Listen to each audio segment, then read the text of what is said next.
আমরা এই ডেমনস্ট্রেশনটা করেছি নেদারল্যান্ডে থেকে। নেদারল্যান্ডে প্রতিদিনই মোটামুটি ডেমনস্ট্রেশন হয়। বাংলাদেশের রাষ্ট্রদূত অফিস ঘেরাও করা হয়েছে ডেমনস্ট্রেশন করতে গিয়ে। মোটামুটি 3বার ওখানে করা হয়েছে ডেমনস্ট্রেশন, এবং আন্তর্জাতিক আদালত হ্যাকের ওখানে ডেমনস্ট্রেশন করা হয়েছে আমাদের বাঙালি কমিউনিটি থেকে।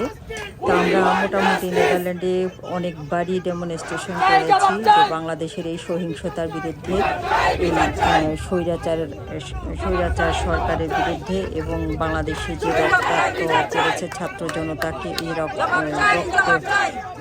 ছাত্র জনতার পক্ষে দাঁড়াতে গিয়ে এবং এই রক্তকে বন্ধ করার জন্য আমাদের এই ডেমনস্ট্রেশন, এবং এটার যেন তাদের বিরুদ্ধে যেন বিচার হয় যারা এই ঘটনাগুলো ঘটিয়েছে, বাংলাদেশের ছাত্র জনতার পর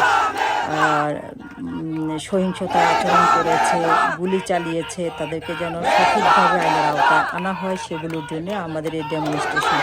তা আপনারা মনে করবেন না আমরা শুধুই একবারই ডেমনস্ট্রেশন করেছি। আমরা মোটামুটি নেদারল্যান্ডে 6-7বার ডেমনস্ট্রেশন করেছি নেদারল্যান্ড বাঙালি কমিউনিটির পক্ষ থেকে। তো আপনারা যারা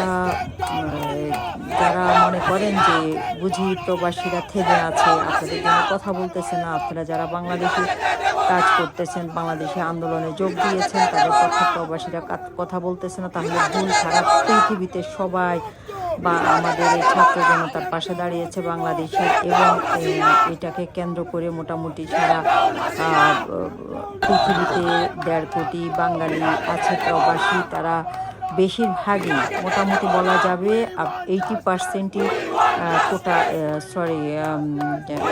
রেমিটেন্স পাঠানো বন্ধ করে দিবে এখন থেকে। কারণ 20% লোক তো তাদের পক্ষেরও আছে, স্বৈরাচারদের পক্ষেরও আছে, সে কারণে 20% বাদ দিয়ে 80%-এর কথা বলছে। 80% মোটামুটি রেমিটেন্স বন্ধ করে দেওয়ার একটা মোটামুটি একটা সংঘবদ্ধ হয়েছে। মোটামুটি তারা একটা ওয়াদাতে আসছে বাংলাদেশ আর রেমিটেন্স দিবে না, কারণ আমার রেমিটেন্সের টাকা দিয়ে স্বৈরাচাররা গুলি কিনে জনগণের উপরে এই গুলি চালাবে, ছাত্রদের উপর গুলি চালাবে, এটা তো হতে দেওয়া যাবে না। আগে এটা ছিল ছাত্র আন্দোলন, কিন্তু এখন এটা এতটা সহিংসতার রূপ নিয়েছে, এখন এটা জনগণের আন্দোলন নিয়েছে। এখন হচ্ছে জনগণের কথা একটাই, শেখ হাসিনা হটাও, দেশ বাঁচাও, ছাত্র জনতা বাঁচাও, জনগণকে বাঁচাও। এখন আন্দোলনটা ঠিক এইভাবেই তৈরি হয়েছে।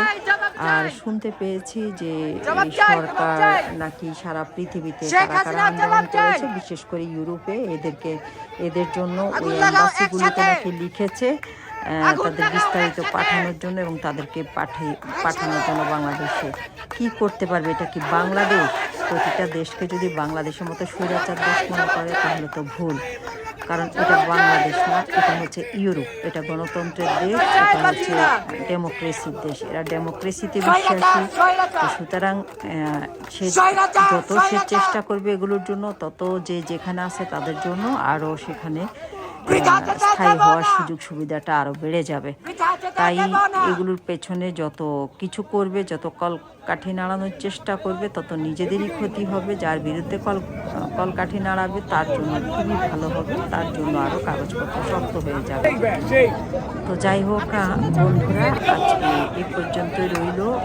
আমার বাংলাদেশের সকল ভাই বন্ধুদের জন্য একটা কথাই বলতে চাই, আপনারা কিন্তু আন্দোলন থামাবেন না। আন্দোলন থেমে গেলে তো হেরে গেলেন, আর হেরে গেলে তো পুরা বাংলাদেশ হেরে যাবে। পুরা বাংলাদেশ হেরে গেল মানে আমরাই হেরে গেলাম।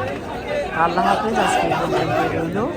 সবাইকে অনেক অনেক শুভেচ্ছা ও অভিনন্দন। আসসালামু আলাইকুম ওয়া রাহমাতুল্লাহি ওয়া বারাকাতুহু।